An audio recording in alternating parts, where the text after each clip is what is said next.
like, think about it, right? A single on the radio, they don't play it just one time and you'll never hear it again. Yeah. Right? Like, they play that shit over and over and over and over. That's true. They play that shit over and over and over again, and then you like, you know what? Oh, okay, I like this. Then you learn the words to it, and it's easier to participate in. Okay. You know? And plus, think about it. I'm gonna just go on a little run. Check this out. I don't know how many people was there.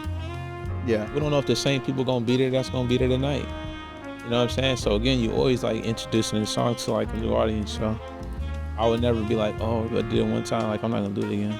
I try to tell artists that. Some artists start thinking that they needed to come with a new song every week. That's how I feel. I do feel like I gotta come with a new one. Like, if it pushes your work ethic and you want to do that to challenge yourself, so be it. But it's not a requirement.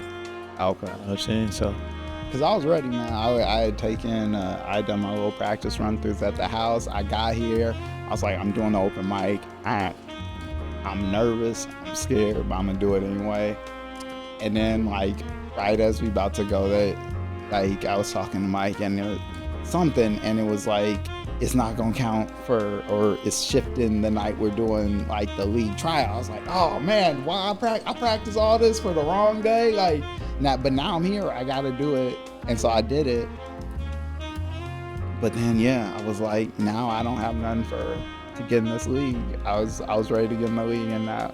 I do it, man, because now I'm back, so I'm here this week, and the captains is gonna be myself and Queasy.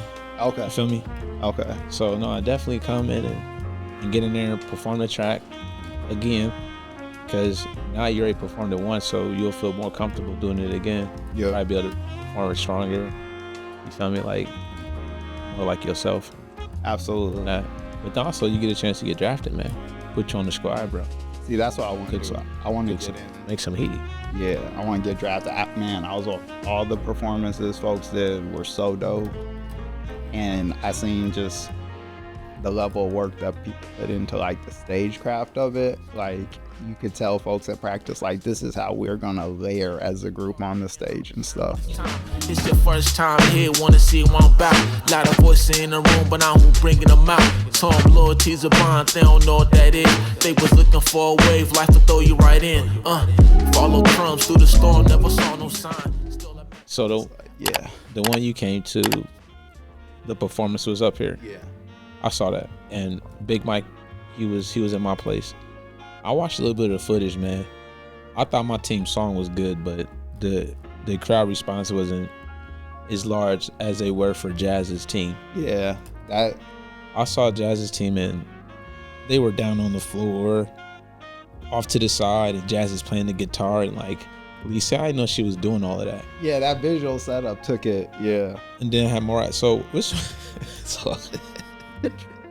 this is what I noticed, right? The teams that have been winning, the captain has like a heavy like hand in the song. Like, they're on it. Yeah. Right? Like when Queasy won, like Queasy was all over the song. When Kiara won, like, she choreographed dance moves and was all on the song. Then when Jazz team won, she was all over the song. Yeah. So I'm like, all right, I see. So, you know what I'm gonna do? Got you on the song. I'm gonna be all over the song. I'm gonna be all over the song. Watch. I'll make sure we get one. Gotta look back at him like, man, I've been trying to like produce. I'm trying to be like Quincy Jones and, you feel me?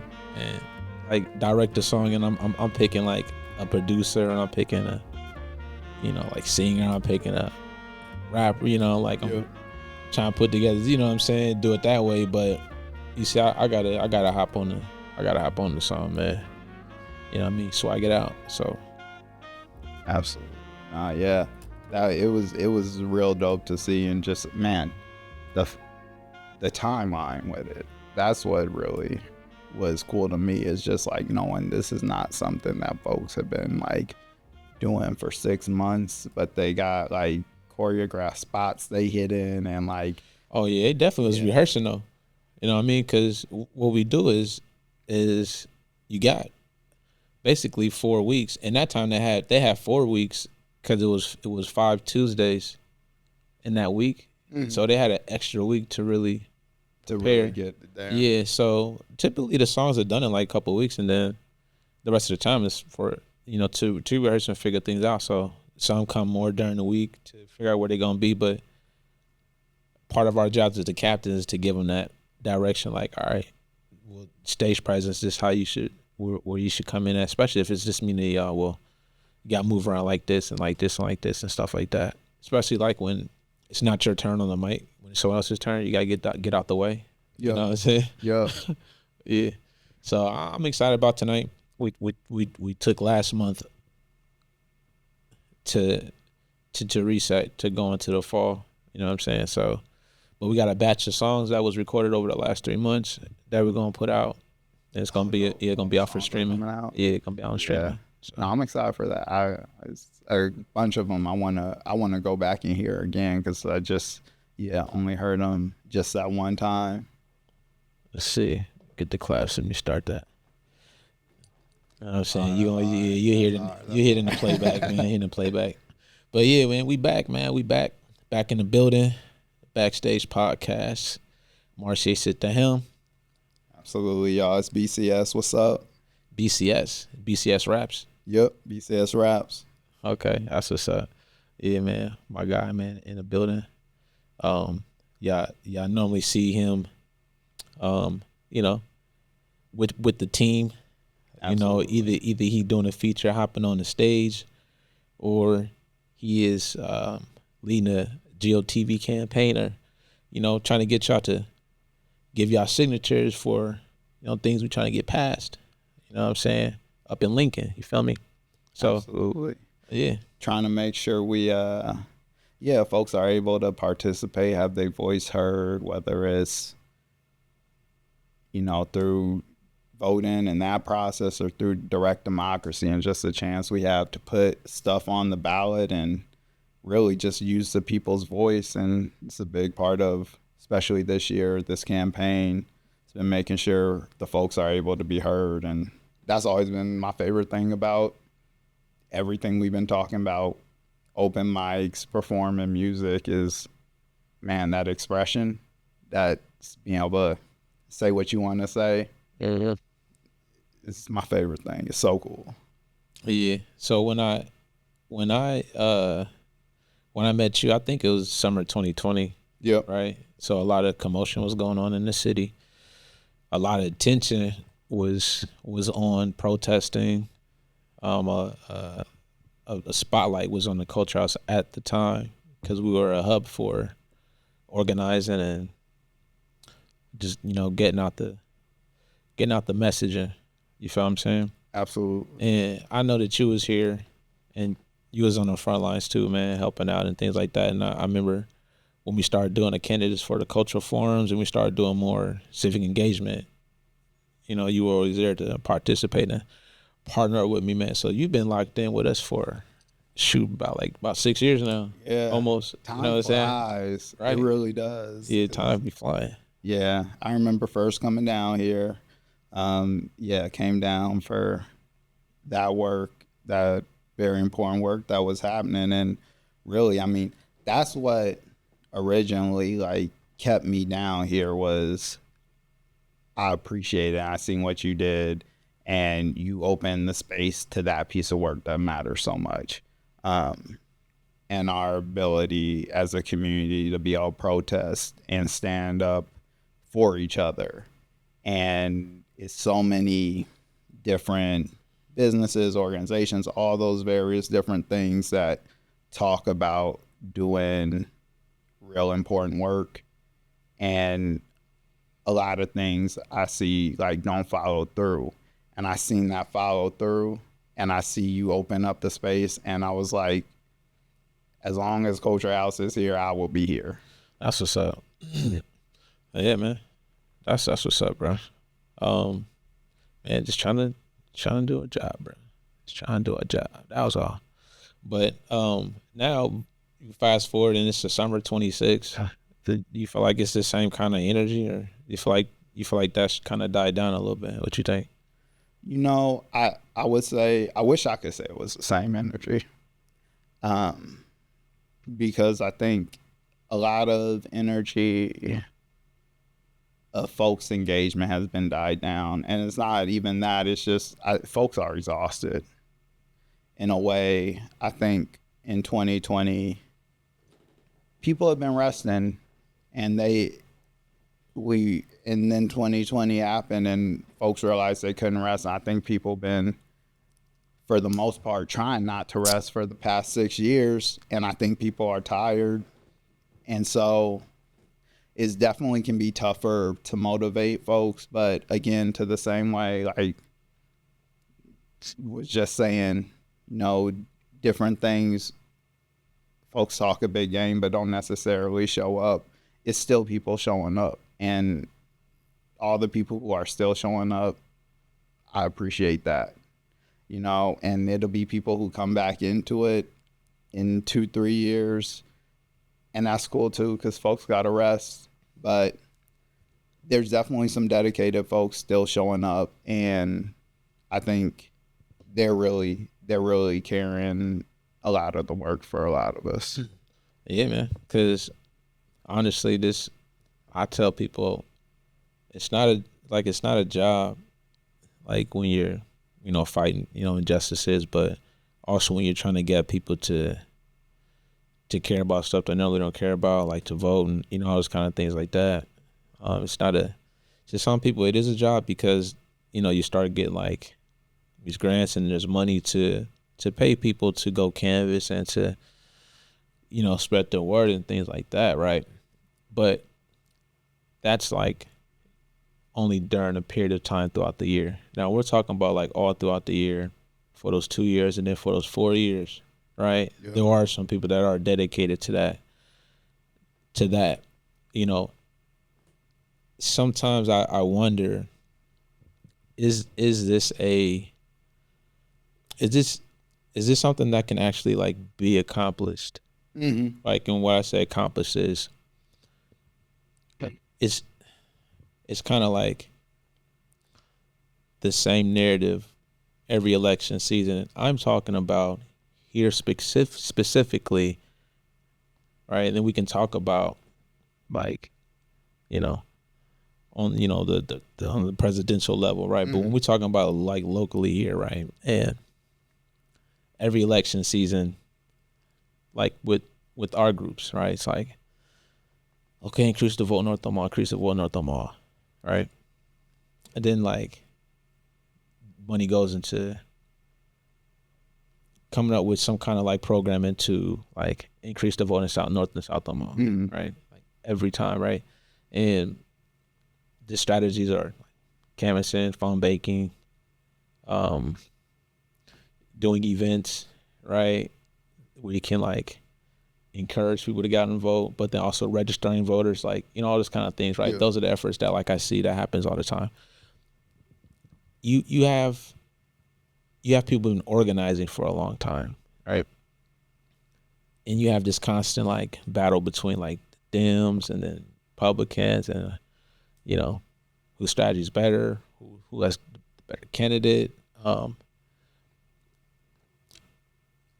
To me, it feels like, all right, it's like a game that like kind of like older people play, or like those that want to get into the game, because you got younger people that get into this game too. Absolutely. Right? But I think there's a level of understanding that makes someone to get into it. You know what I mean? I guess what I'm asking, man, is like, do you feel like there's ever going to be like that change that people are like really wanting, and that like we are really putting this energy towards, but like it hasn't been changing? Do you think that change happens in our lifetime? Yes, I think about it from a few ways. One thing is I always think about just like every election. I hear this is the most important election of our life. Everyone has never not been the most important one. Not like ever. Like it could be like, I don't care if like last year was a presidential, it don't matter. People still about to say this, city elections are the most important. If we going into midterms, it's midterms. If we going to presidential, it's always the most important one. And I don't know that they're wrong. I do think change happens. It's just like, I don't know, to your piece around like, do we get to like an endpoint type thing? How like it's almost like with anything, as you get more, you want more. And I think the same thing applies to like our rights and freedoms. Like the more rights and freedoms, whether that's like economic freedom, the more we get of that, the more we want of it. Like it's like with those things. So for me, it's just like, okay, a lot of times it's stuff 10 years ago that I've been like, never. We had never see happen. And it's happened now. It's not good enough for me now. I think we should always want to keep pushing and like wanting more on the front of our rights and freedoms. So I do always think it's the most important election, but I also think like it's all with a matter of perspective, because you will keep hearing that. Like, I know, because I say it to people all the time too, but it's never not been the case. I always want a little bit more. It's like if you give me a 16 on a song, I want a 32. 16 enough? 16 ain't never been enough for me, man. Let me get 64, like on a hot track. That's what our rights and freedoms are, man. That's a hot track. Nah, give me 64 bars. I feel you, man. I feel you, bro. So what are some of the efforts that you think, like, I don't know, man. I tell you this right now. I seem a little jaded sometimes because, like, all right. So let's, for instance, right, people talk about the same things like climate control, right, pollution, unemployment, like healthcare, those kind of things, right? And so it's I'm speaking more to like those same narratives, those same issues that people are like always talking about, always talking points. Mm-hmm. But it doesn't seem to ever change because I don't think it's designed to. Oh no, I mean, like, it's not meant to work for us. It's not. Yeah. So the disadvantages, I don't think in this lifetime will ever be, become, the advantage, for the ones that are disadvantaged, because it's a system. Yeah. So me, outside of everything and partaking in the whole experience of GLTV civic engagement and telling people to vote and things like that, I can understand why there's a number of people that don't vote if they know things to the degree of like, well, which I understand. You know what I'm saying? Yeah. Right? So that's why I asked the question, like, well, do you feel like there's an engagement? And part of you can be like, yes, right? And we can be like, yes, the change can't happen in certain areas, right? Mm-hmm. That like it's allowed to. But, there's some things that just ain't supposed to change, bro. Yeah. That's not going to change. You know what I'm saying? So, but anyways, man, I'll say all that, man, to get into something else, man, with you, bro. You've been working on your debut. Trying right? To. You said you rocked out on one of your songs at the last open mic. I've been listening to your mixes and stuff and what you've been working on. So if y'all don't know, BCS Raps, he's a part of the Culture Circle. You know what I'm saying? So he down with the Culture House crew, right? And so you actually got on stage for the first time early this year, right? Yeah. And your first stage was at Treefort. Yeah. All the way out in Idaho. It was dope. How was that? I'll never stop saying thank you for that, man. I appreciate it. Yeah, man. Again, with everything, I always see you like really just actually do the thing and support people and be there for people. And I seen you do that for me with the music. So I do have to say thank you. That was huge. That's what's up. That's what's up, man.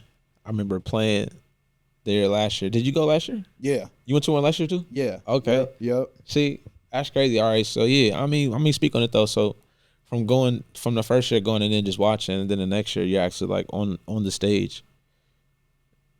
How was that? how was that experience? Like the difference. What's the difference between going there knowing you just watching and then the difference knowing you going there to perform? Biggest difference, level locked in. Like I remember I was talking to my dad on the phone. I was like telling him, yeah, we going to Idaho. I'm performing this time. And he said, hey, if you going, he said, your friend Marcey, he does music for business. This is a business trip. Treat it like a business trip. That was the difference. I went as it was a business trip because, and Dad was right. And if I had gone like that first year, I wouldn't have been ready. But he gave me that reminder, like if it's a business trip, treat it like a business trip, and I did. And I absolutely know I would not have been in the right headspace or had the right level of preparation if I had treated it like me and my friends are going on a trip. It was 9 day right there. Yeah. And having the opportunity to have studied you the year before and seeing how you were moving on stage and those interactions, and even back to other times like in Wichita and stuff, that opportunity to study has probably for me been more valuable than the actual time on stage. Yeah. But to observe and see somebody who does this and does it well and be able to see the behind the scenes pieces of it, and seeing like I'll see you when we would like go even before performing, just see you take the space and go off on your own a little bit to like get that silence and stuff. And it's things like that I don't know that I would have taken the time to do myself unprompted, but having got to watch you do it, like, to me, the most important thing is when you have an opportunity to learn. And that for me was the big piece. I don't think I could have done this year if I hadn't had the chance to watch the other years. That's what's up, man. Yeah.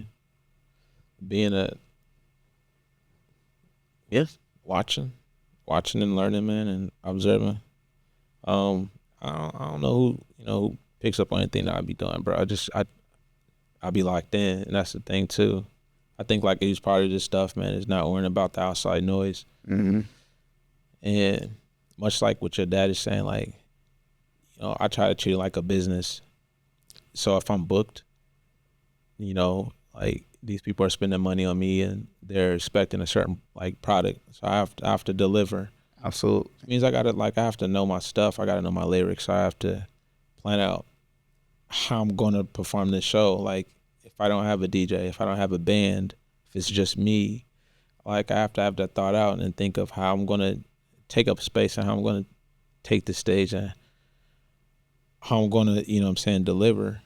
But yeah, like anytime I do travel and go, it's I'm not thinking like, oh yeah, I'm about to go out here and like try to, oh what's cracking, like try to, like that's never the motive, man. It's never that, it's always to go get the job done. Yeah. And and if the vibe is right, where like the hosts have something, for us to do, go somewhere, suggest something, then we go check it, we go explore it and go check it out. Absolutely. Till we get tired, bro, and then like about to go back and go to sleep, man. That's resting, man. Yeah. Not trying to push it when it's a show later that day and stuff. Yeah. Yeah, that's why I got to do it, man. Like if we got a show the next day, like no one's doing anything wild the day before, anything like that. When I say wild, I mean just like going out, being out late. Yeah. That's what I mean. Being up late, and but definitely, man, once that set is over with, like, yeah, man, it's like the weight is off. You feel, yeah, it's all right. gone. Yeah, done. Yeah. Like, all right, what's up? Yeah. It was good, man. Yeah. So, yeah, man, that's always cool, bro. We got something coming up here. I got some out of town shows coming up because I got to do this, just like this little tour run. Oh yeah. Yeah.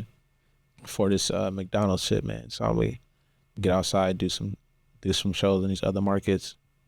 But can't wait to see you on stage again, though, man. So hopefully you pull up tonight, bro, and get up on there, man. I'm gonna come through. I didn't realize I could do the same song. If I could do the same track, If I could do the same track, I come up again. I was trying to look and see like which of these other ones I got. I feel like at the place where it's ready to perform, I wasn't quite sure because I've been wanting to be in the league. So I got this one. All right, so tell me, who's your top?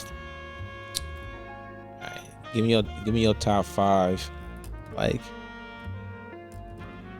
conscious MCs. We're gonna break it down a little bit. I'm gonna go all the way 5. Can't do overall 5. You gotta break it down. Conscious. Give me your conscious 5. I mean, only about the lyrics. Only about the lyrics. About the lyrics. I'm number 1 for myself. Okay. I BCS Raps though. I play myself more than I play anything. I feel that. Conscious though, then I gotta go Lupe. I feel like, well, no, let me scratch that because I feel like Pac is conscious enough where Pac can count in my conscious top 5. No, Pac definitely is conscious. Yeah, so I'm gonna go me, Pac, Lupe. Now it gets tough. Really? You, Pac, Lupe. Take Most Def. Most Def. Can I put Hove in there? Is Hove conscious enough? Like, I feel like it's a different type of consciousness. Like, a lot of, like...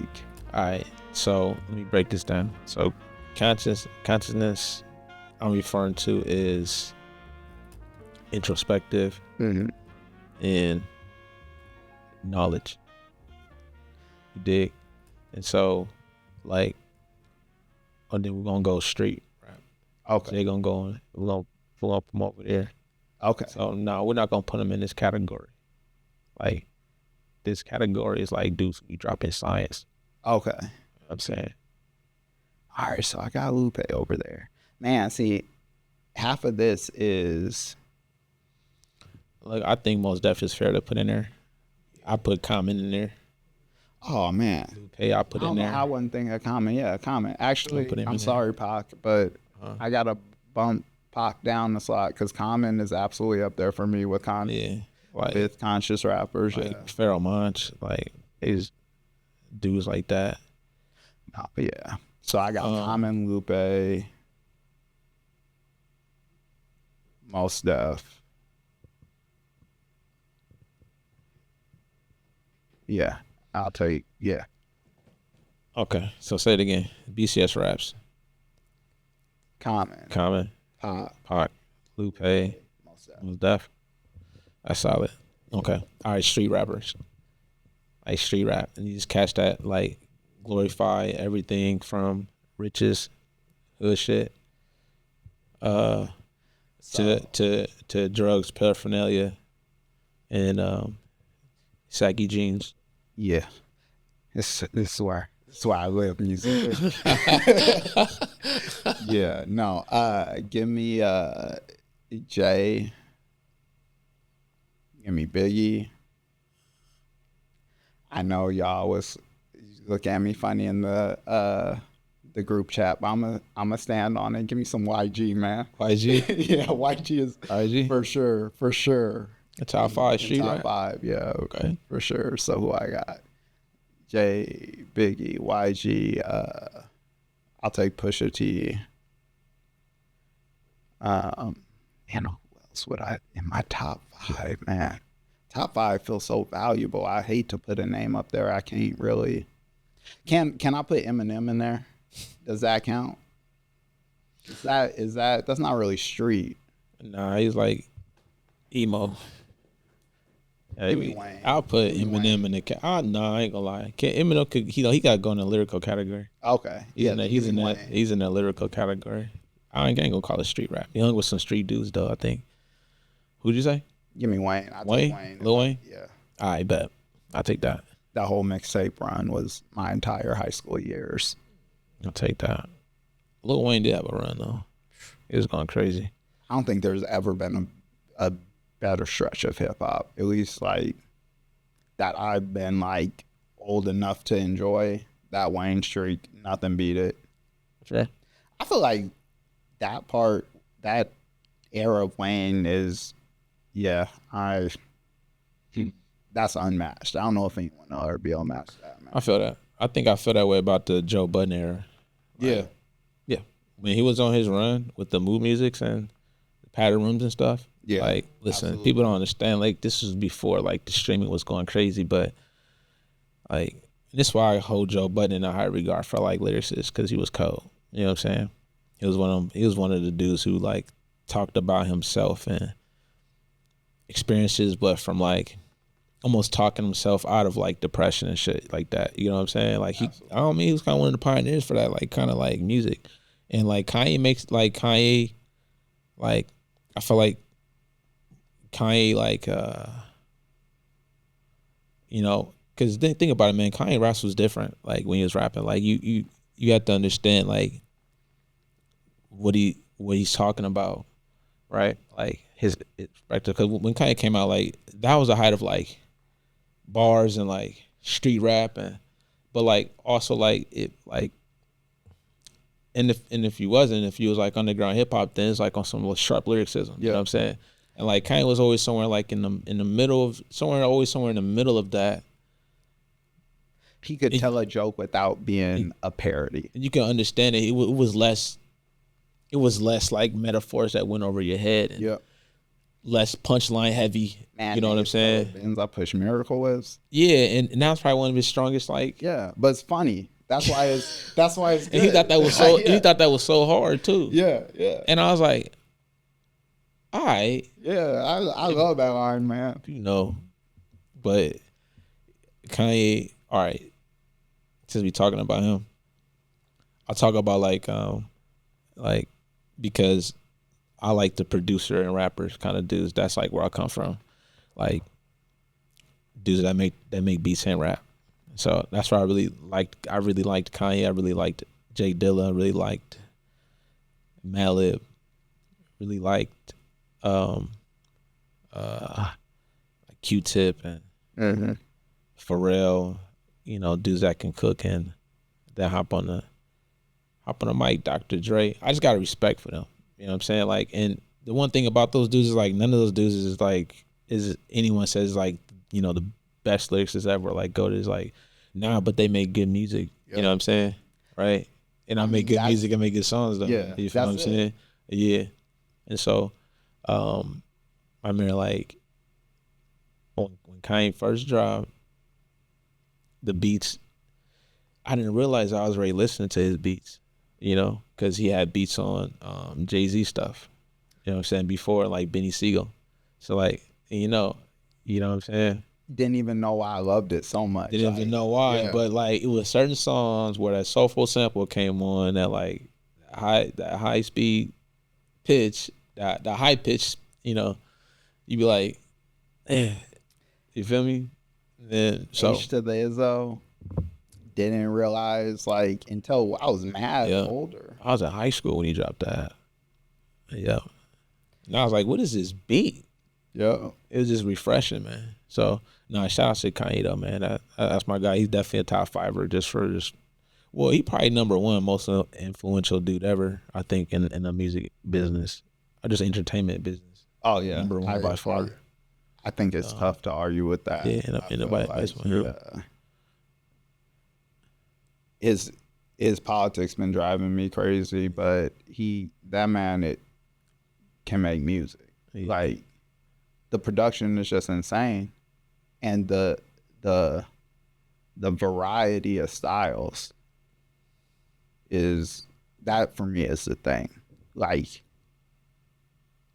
I feel like wherever he's been at has moved where all like popular music is at. You feel like that shows up in your music? Like when you create, when you're making your production and stuff? Absolutely. Yeah, I feel that. I mean, even to me making my beats, the only reason I decided I had to be a producer and make my beats was because makes his beats. Hey, I was just thinking, how you feel that, you know, Bron going to Philly and your brother was in Philly? Like, I got a lot about this. I got. Hey, I was thinking about that. I was like, dang, that'd been cool. You know what I'm saying? Yeah, that would have been cool. Look, you know, Hunter was out there with Bron. Well, where he at right now though? Brooklyn. Okay. Yeah. Well, I've told you about my theory, right? What LeBron is doing. He got a 2-year deal. He got plenty of time to campaign. So you think he's in all the electoral states? So he got to win. He got to win in Philly though. He got to win in Philly though. If he wins in Philly though, you won in most of the battleground states. So Florida, California, Ohio, Pennsylvania. Them was like them the major ones too. Like them sway every election. Yep.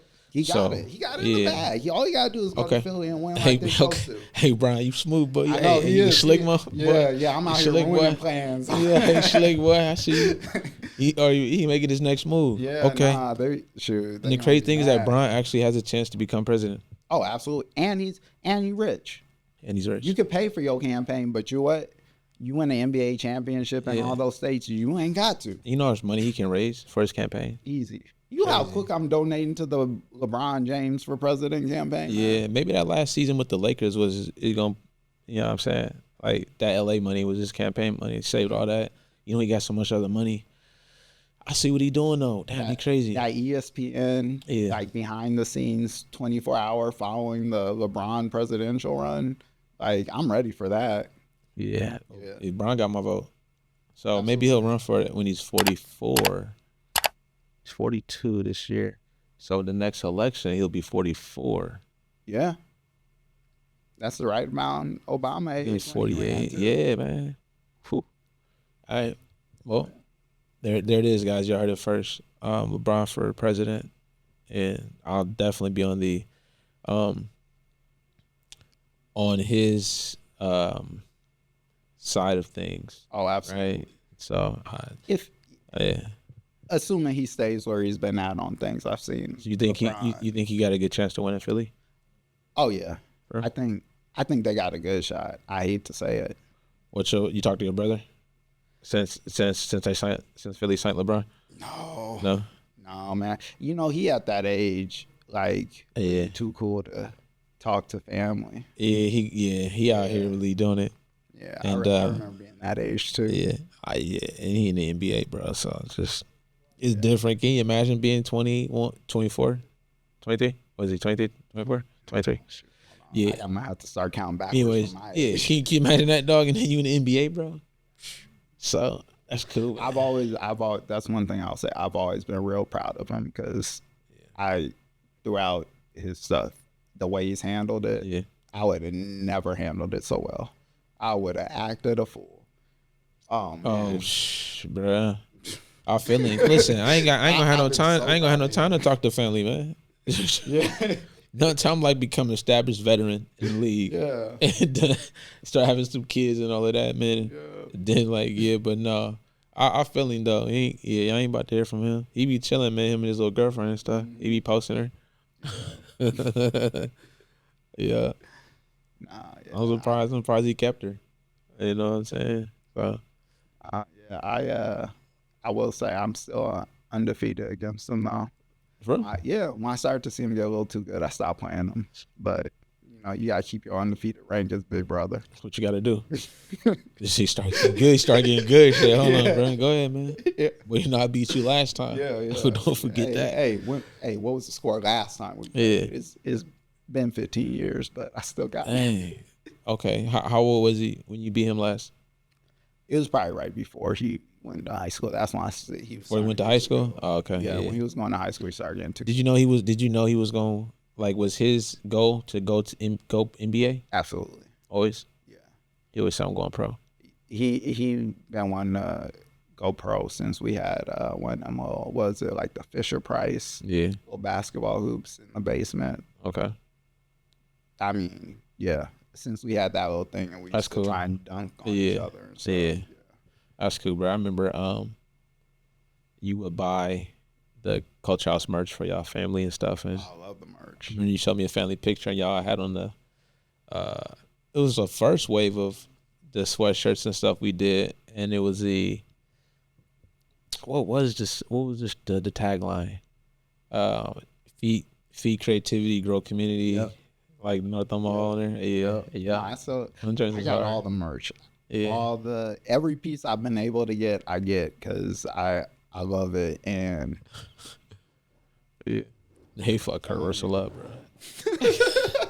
Hey, they put this fool in some water and put the electricity in there. They turned it up. He fried right now. He said, "Damn." He about to cook stomp. Sylvester's cook. He's cooked, bro. He should be done right now at this point, right? Shouldn't he be fried right now? Oh man, in real life they're both done. Yeah, in real life they're done. I'm pretty sure when you got that many muscles too, it conducts more electricity. Oh yeah. I feel like did you? If you already like this, it take a while to take it. Did you ever see the Green Mile? Yeah. With big hey, see how long it took? Hey, they had to almost go to the reserve electricity to get his big ass done. He was cooking Michael Clark Duncan. They was cooking his big ass, but he wouldn't die. So yeah, maybe the muscles, man. There's a little more electricity, man. Cause them boys was getting cooked right there. Oh yeah, man. So what else you got going on this week, bro? What else is up with you, man? You said you got the week off? You on vacation? Summer vacation. Summer vacation, man. What's the summer vacation for you? What's that look like, man? You know, it looked like this, open mic, and sleep. Yeah. Yeah. Okay.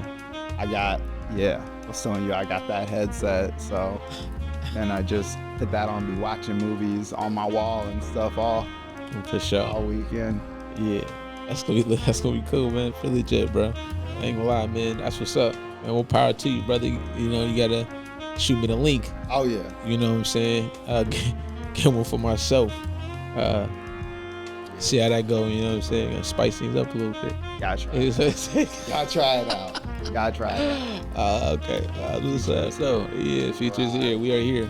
Did you ever see Demolition Man? Yeah. And when Sly had on the headset with the old girl, remember that? And she's like, they don't touch each other, but they do it with the headsets. Yep. Yeah, he was like, what is this? Like Blade Runner and all. Yeah. That's crazy, bro. But man, that's cool, man. You know what I'm saying? Coming, man, chilling on the pod, man. Always good having the homies come. You know what I'm saying? Sit down, man. Just chop it up with me, bro. Yeah. I'm gonna get some work done too this week, though. Not work, but get some music done. That's what I'm saying. We gotta get in the lab, dog. Yeah. You know what I'm saying? I got something else I want you to hear that I just worked on last week. Okay. When am I getting my one song that I like so much? My one. Chad was supposed to work on the video. You guys, Chad. Okay. Yep. That's my fault, Chad. I'm playing Chad. I be playing it all the time. No, that song is hard though. It is. It's your first time here, wanna see what I'm about. Lot of voices in the room, but I'm who bringing them out. Told them loyalty's a bond, they don't know what that is. They was looking for a wave, life will throw you right in. Follow crumbs through the storm, never saw no sign. Still